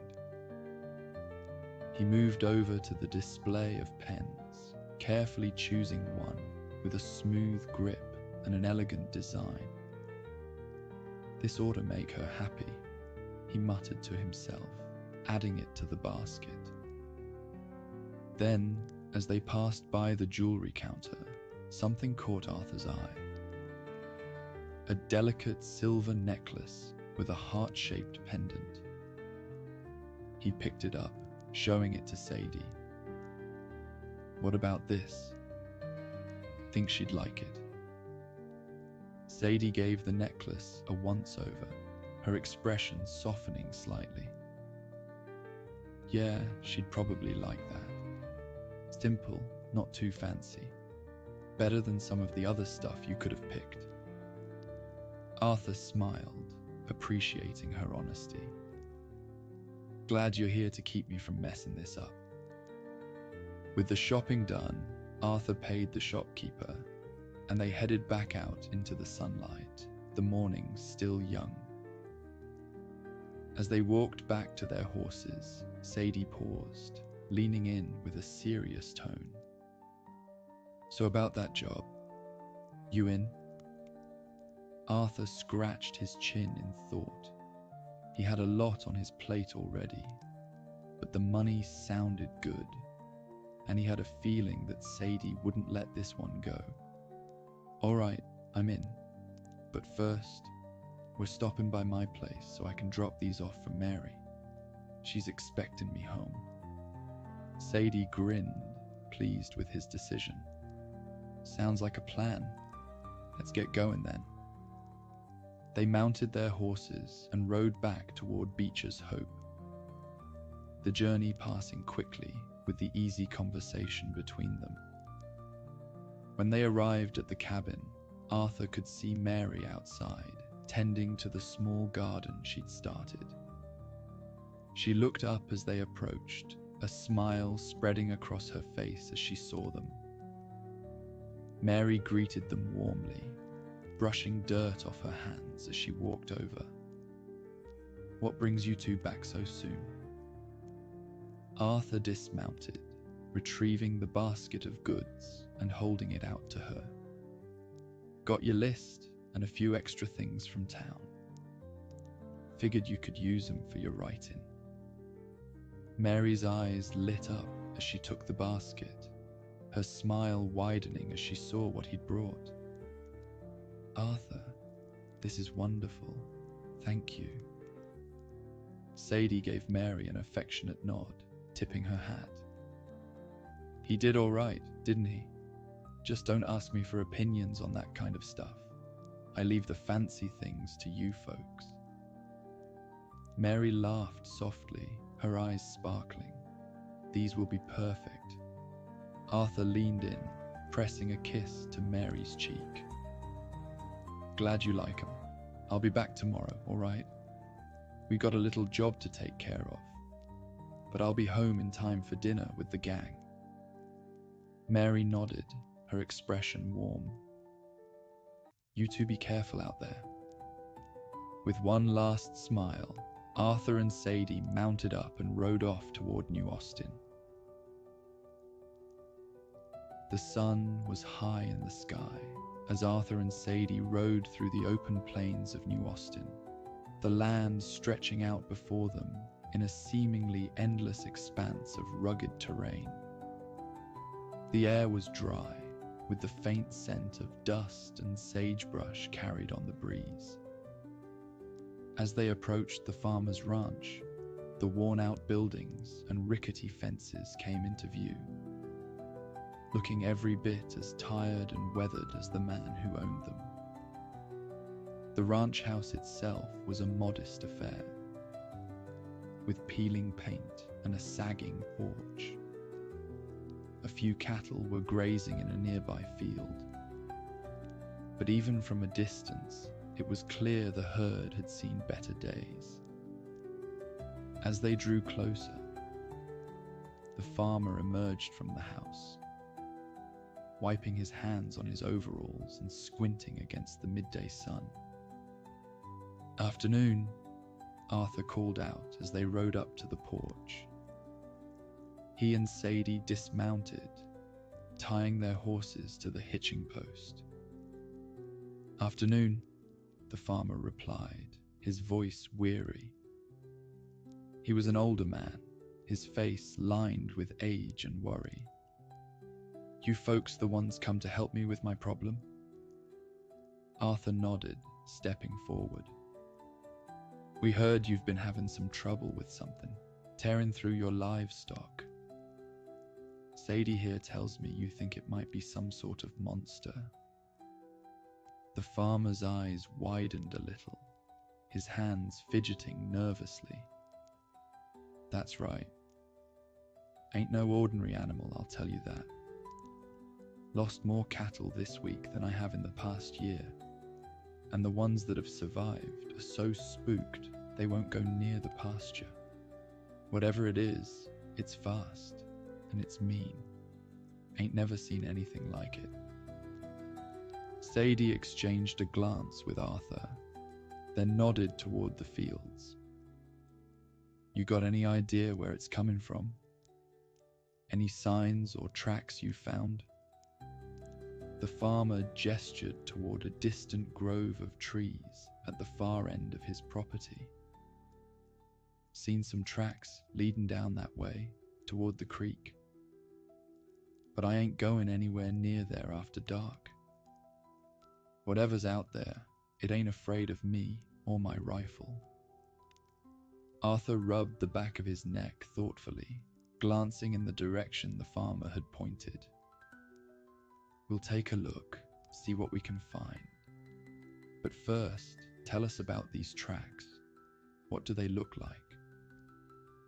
The farmer hesitated and spoke in a low voice. "Big, too big for a coyote or a wolf. And the claws, never seen claws like that before, like nothing natural." Sadie's expression grew more serious, and she adjusted the strap of her rifle. "We'll find out what it is, and we'll make sure it doesn't bother you or your cattle again." The farmer's face lit up with a glimmer of hope, and he nodded gratefully. "Thank you. I'll be in your debt if you can take care of this for me. I don't have much, but I'll pay you all I've got." Arthur waved him off. "We'll take care of it. Just keep yourself and your family safe. We'll come back when it's done." With that, Arthur and Sadie mounted their horses and headed toward the grove of trees, their eyes scanning the ground for any sign of tracks or disturbances. The further they rode, the more apparent it became that this wasn't going to be a simple hunt. The land was scarred with deep gouges, and here and there, patches of grass had been torn up, as if something had been digging. As they reached the edge of the grove, Arthur dismounted, motioning for Sadie to do the same. The trees here were tall and thick, their branches casting deep shadows over the ground. The air was cooler, with the faint sound of water trickling nearby. "Let's take a look around," Arthur said, leading the way into the grove. "See if we can find those tracks the farmer mentioned." They moved slowly, carefully scanning the ground for any signs of the creature. It wasn't long before Sadie crouched down, examining a set of large, deep prints in the soft earth. "Here," she called out, motioning for Arthur to join her. These must be the tracks he was talking about. Arthur knelt beside her, studying the prints with a frown. The tracks were unlike anything he'd seen before. Long, with deep claw marks that dug into the earth. Whatever made these, it ain't small, and it sure as hell ain't friendly. Sadie whistled softly in agreement, standing up and scanning the area. "Looks like they're heading toward the creek. We should follow them, see where they lead." Arthur agreed, and the two of them followed the tracks deeper into the grove, the trees growing denser, and the air more humid as they approached the creek. The sound of running water grew louder, and soon they found themselves standing on the bank of a narrow, fast-moving stream. The tracks led straight into the water, disappearing on the other side. Arthur's eyes narrowed as he looked across the creek, spotting more disturbed earth on the opposite bank. "Looks like it crossed here," Arthur muttered. "We'll have to wade through." Sadie was already stepping into the creek, the water splashing up around her boots as she made her way across. Arthur followed, his rifle at the ready, his senses on high alert. On the other side, they found more tracks. The ground churned up as if something had been digging or rooting around. There was an awful smell of late decay, and Arthur's unease grew as they followed the trail further into the trees. Finally, they came upon a small clearing, the ground littered with bones and the remains of livestock. The sight was enough to make even Sadie's tough demeanor falter for a moment. "Damn," she muttered, her voice laced with disgust. "Whatever's been doing this, it ain't no regular animal."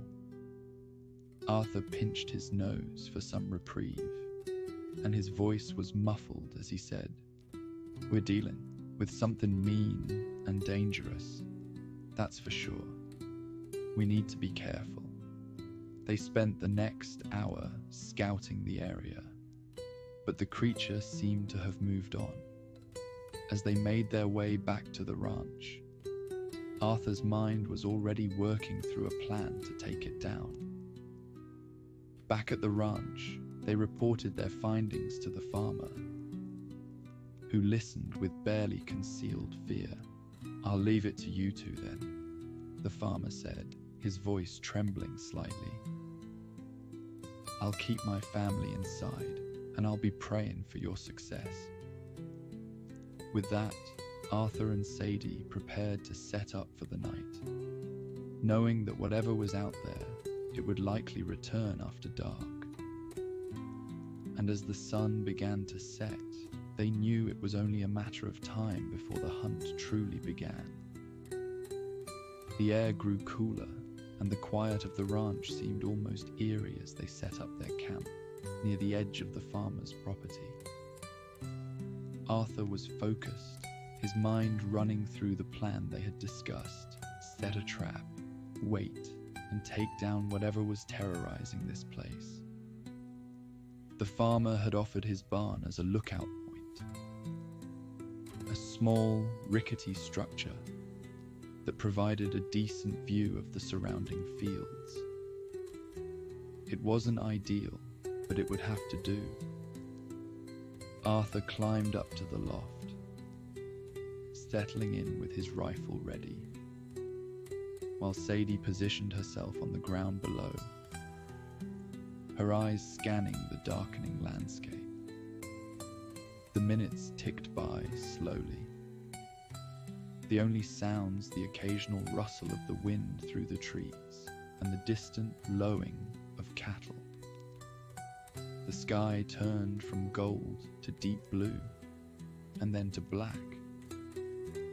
The stars slowly emerging like pinpricks of light in the vast expanse above.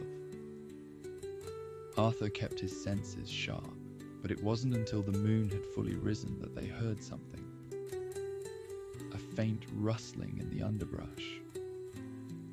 Arthur and Sadie both tensed, their hands instinctively tightening around their weapons. The rustling grew louder, and Arthur squinted into the darkness, trying to make out the figure moving toward them. It was too dark to see clearly, but the shape was human-like, not the large, hulking form of the creature they had been expecting. "Hold on," Arthur muttered. "Someone's coming." Sadie raised her rifle, her eyes narrowing as she focused on the approaching figure. Could be trouble. Stay sharp. As the figure moved closer, Arthur could make out the silhouette of a man. He was moving cautiously, but with purpose. And as he stepped into the moonlight, his face became visible. Arthur's eyes widened in surprise. "Javier?" Javier grinned, raising his hands in mock surrender as he approached. "Easy there, amigos. I didn't mean to spook you." Sadie lowered her rifle, but she didn't look amused. "Damn it, Javier, we almost shot you. What the hell are you doing sneaking around like that?" Javier laughed, clearly enjoying the moment. "I was trying to catch up with you two. The farmer let me know you were out here, thought I'd join the party." Arthur shook his head, a mixture of relief and irritation in his voice. "You're lucky we didn't put a bullet in you." With Javier now at their side, Arthur and Sadie felt a renewed sense of focus. The night was far from over, but at least they were all in it together. The three of them settled in, the minutes ticking by. And still, nothing stirred from the shadows. After what felt like an eternity, Javier broke the silence, his voice casually curious. "So fill me in on the details. What exactly are we waiting for?" Arthur glanced at him, then at Sadie, before shrugging. "Some farmer's got a problem with a beast tearing up his livestock. He's calling it a goat-sucker monster." Javier's eyebrows shot up in surprise. "Goat-sucker monster? You mean a chupacabra?" Sadie frowned, clearly puzzled. "Chupawata?" "Chupacabra," Javier repeated, his tone grave. "It's a creature from old folk tales. A monster that's said to suck the blood of goats and other livestock. Some folks believe it's real, others think it's just a story. But if what the legends say is true, we might be in for more than we bargained for." Arthur raised an eyebrow, intrigued. "You've heard of it before?" Javier nodded, his expression serious. "Back in Mexico, people talk about it like it's a real thing. They say it's got red eyes, sharp teeth, and it moves faster than anything you've ever seen. It's an awful monster. And people who've seen it don't usually live to tell the tale." Sadie scoffed, but there was a hint of unease in her voice. "Sounds like a bunch of nonsense to me. Probably just a big coyote or something." "Maybe," Javier conceded. "But you'd better be careful all the same. Chupacabras are supposed to be sneaky, clever. If one's really out here, it's not going to make itself easy to find. Well, Arthur said, his voice steady despite the growing tension. Whether it's a chupacabra or just a big old coyote, we're going to find out soon enough. So keep your eyes sharp and be ready for anything. The three of them hunkered down, their nerves on edge as they continued to wait. The darkness around them felt heavier now, as if the very air was thick with the unknown. Whatever was out there, they knew it wouldn't be long before they faced it together. When it appeared, it was massive, bigger than any wolf Arthur had ever seen, with matted fur and glowing eyes that seemed to pierce through the night. Its claws were long and curved, and its teeth glistened in the moonlight as it snarled, moving with an unnatural speed and grace. Arthur took a deep breath, steadying his aim. There it is. You ready? Sadie didn't need to answer. Her actions spoke for her. She raised her rifle, taking careful aim at the beast as it prowled closer to the cattle, its eyes fixed on its prey. On my mark, Arthur whispered, his finger hovering over the trigger. The creature moved closer, its growl growing deeper as it prepared to strike. Arthur's eyes locked onto it, every muscle in his body coiled, ready to act. Now, Arthur commanded, squeezing the trigger. The shot rang out, shattering the stillness of the night. The bullet struck the creature in the side, and it let out a deafening roar of pain and fury. But it didn't go down. Instead, it turned its attention toward the barn, its eyes now glowing with a malevolent intensity. Damn it, Arthur muttered, quickly reloading as the creature charged. Sadie fired off another shot, hitting it in the shoulder, but it only seemed to enrage the beast further.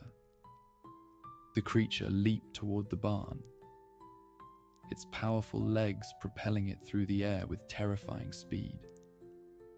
Arthur barely had time to react, firing off a round that grazed its flank before it slammed into the side of the barn, shaking the entire structure. Sadie, get back, Arthur shouted, scrambling down from the loft as the creature began tearing at the wooden boards, trying to reach them. Sadie rolled out of the way just as the creature's claws ripped through the wall where she had been standing. She fired another shot, this time hitting the creature square in the chest, but it still refused to go down. Javier, who had been scanning the area for any sign of a second threat, sprinted back around to the entrance of the barn, his eyes wide with shock at the sight of the creature. Madre de Dios, what the hell is that thing?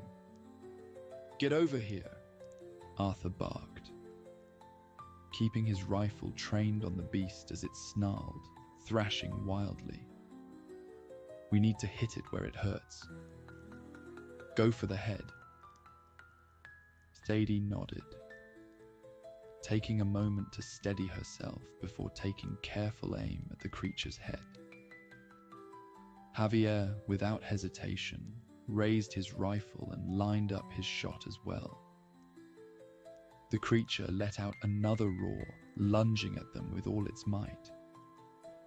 But this time, Arthur, Sadie, and Javier were ready. They fired simultaneously, their bullets finding their mark. The creature's roar turned into a pained howl as the bullets struck it in the skull, and it collapsed to the ground with a heavy thud, its body twitching violently before going still. The three of them stood there for a moment, breathing heavily, their eyes locked on the lifeless body of the beast.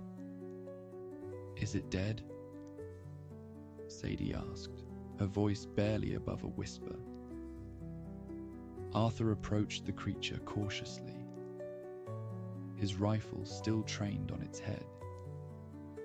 He nudged it with the barrel of his gun, and when it didn't move, he finally lowered his weapon. "It's dead," Arthur said, his voice filled with relief. Sadie let out a long breath, lowering her rifle as well. "Hell of a fight." Javier shook his head, his face pale as he stared at the creature's twisted form. They spent a few more minutes inspecting the creature, but there was nothing else to learn from its corpse.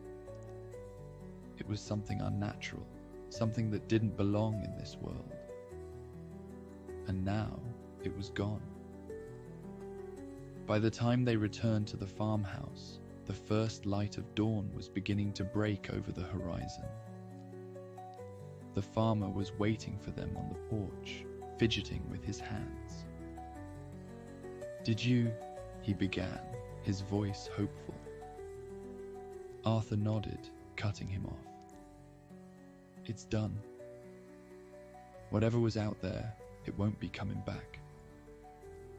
The farmer's shoulders sagged with relief, and he nodded gratefully. "Thank you. Thank you all. I don't know how to repay you." Sadie waved him off with a tired smile.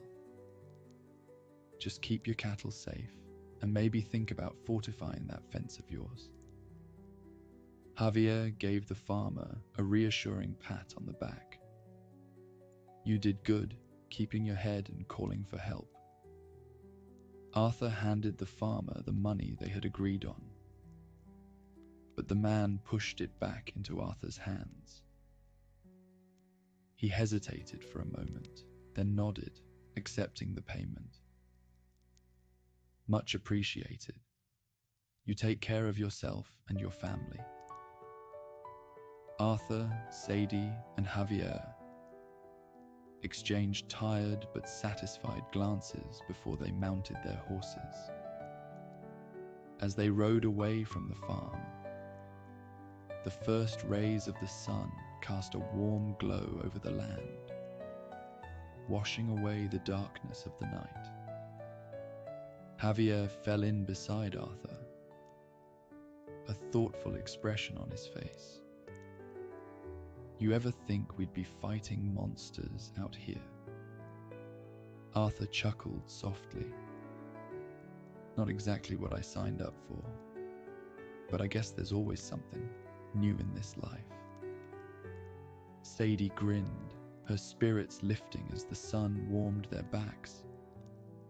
"Well, if that's what it takes to keep folks safe, then I reckon we're in the right line of work." The three of them rode in comfortable silence the rest of the way, each lost in their own thoughts. Eventually, they reached a fork in the road, where the path split in two directions, one leading toward Beecher's Hope, the other deeper into the open plains of New Austin. Javier slowed his horse, glancing down the path that stretched out before him. "This is where I head off. Got some things I need to take care of out this way." Arthur pulled up alongside him. "You're always welcome to drop by the ranch anytime, Javier. Mary and I'd be glad to have you." The other cowboy smiled, tipping his hat to Arthur. "I might just take you up on that offer. Sooner rather than later." Sadie grinned, that familiar mischievous spark in her eyes as she looked at Javier. "And if you stumble onto any real jobs, don't forget who's the best damn partner you've got." Javier chuckled, shaking his head. Wouldn't dream of it, Sadie. Can't leave the best behind. You two take care out here.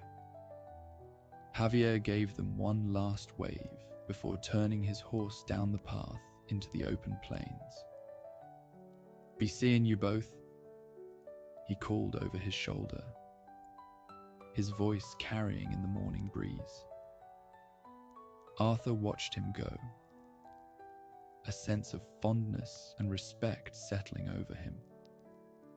He and Javier had been through a lot together, and he was glad they were still on the same side after all these years. Sadie turned to Arthur, her expression softening. Guess it's just us now, huh? Arthur nodded, giving her a warm smile. Yeah, just us. Let's head back. With that, they resumed their journey toward Beecher's Hope. The ranch now just a short ride away. When they finally arrived at the cabin, the sun was fully up, the morning light bathing the house in a soft glow. Arthur dismounted Cal, patting the horse's neck before heading inside. The promise of a peaceful morning, with Mary filling him with a sense of contentment. Mary was in the kitchen, humming softly to herself as she prepared breakfast. She looked up as Arthur entered, her face lighting up with a smile. Mary wrapped her arms around Arthur, resting her head against his chest. I'm glad you're home. You look exhausted. Arthur chuckled, running a hand through her hair. I am. But seeing you makes it all worth it. Sadie, who had been hanging back with a smirk on her face, gave a quick wave to Mary. Good to see you, Mary. He did all right, I'd say, though I had to keep him out of trouble more than once. Mary looked up at Arthur with a teasing smile. Is that so? Sounds like I'm not the only one who has to keep an eye on him. Sadie laughed, stepping closer. Oh, you should have seen him, Mary, acting all tough. But you know he was just waiting to come running back to you. I reckon he missed you more than he missed his own bed. Arthur rolled his eyes, but couldn't hide his fond smile. After a few more laughs and a shared meal, Sadie tipped her hat to Mary. Got a few things to take care of myself. But don't worry, I'll be back tonight for dinner. And I'll bring some more stories to embarrass him with. Mary beamed at her. We'll be looking forward to it. Thanks again, Sadie. As Sadie rode off, Arthur and Mary headed inside, ready to enjoy the warmth of home and the simple joy of being together. The morning sun filtered through the cabin's windows, casting a soft glow over the cozy interior. Arthur woke up to the smell of coffee and the sound of Mary bustling about in the kitchen. For a moment, he just lay there, soaking in the peacefulness of the morning. The events of the previous day felt distant now, replaced by the warmth of home. With a contented sigh, Arthur got up and dressed, making his way to the kitchen. Mary was already at the stove, a smile on her face as she worked on breakfast. Good morning, Arthur, she greeted him, turning to give him a quick kiss. You sleep well? Arthur grinned, wrapping his arms around her for a moment, then grabbing a couple of tin mugs from a shelf. Better than I have in a long time. Smelling that coffee sure helps too. Mary laughed softly, flipping over an egg on the stove. Thought we'd have a nice breakfast before we start getting everything ready for tonight. Arthur nodded, pouring them both some coffee. Sounds like a plan. You got everything you need? Just about, Mary replied, drumming her fingers on the counter. Though I could use a hand with the pies later on. You think you can manage that? Arthur chuckled. I'll give it my best shot. Just don't expect them to look too pretty. Mary smiled, taking one of the mugs from him. As long as they taste good, that's all that matters. They enjoyed a leisurely breakfast together, talking and laughing about the little things in life. The garden Mary was planning to expand. The new chickens they were thinking of getting. And of course, the upcoming dinner with the gang. Arthur could feel a sense of excitement building as they discussed the menu and how they were going to fit everyone around the table. After breakfast, they set to work. Arthur took charge of setting up the dining area, moving furniture around to make sure there was enough space for everyone. He brought in extra chairs from the barn and even found an old bench that would serve as extra seating. Then he went to help Mary get started on the pies. The smell of baking apples and cinnamon soon filling the cabin. As the day wore on, the cabin began to feel like a true home. A place filled with warmth, love, and the promise of good times. Arthur couldn't help but smile as he thought about how far he and Mary had come. This was what they had been working toward, and now they were finally living it. By the time the afternoon rolled around, everything was in place. The table was set with Mary's best dishes. The pies were cooling on the windowsill, and the cabin was filled with the mouth-watering aromas. Arthur took a step back, admiring their handiwork. "Looks like we're ready," he said, wiping his hands on a towel. Mary nodded, a satisfied smile on her face. As if on cue, the sound of hooves approached from the road. Arthur peered out the window and saw the familiar faces of Dutch, Hosea, John, Abigail, and little Jack, along with Lenny, Sean, Bill, Charles, and Uncle, making their way up the path to the cabin. They were all dressed in their best, which for most of them still meant well-worn clothes. But there was a certain air of excitement as they dismounted. "Well, look at this," Dutch called out with a broad grin as he approached the door. Arthur Morgan, playing host, who'd have thought? Arthur opened the door, a smile on his face as he greeted them. "Come on in. Mary's got the place looking real nice." One by one, the gang filed into the cabin, their eyes widening in appreciation as they took in the sight of the beautifully set table and the inviting smells wafting from the kitchen. There was a moment of quiet awe before the usual banter and laughter broke out.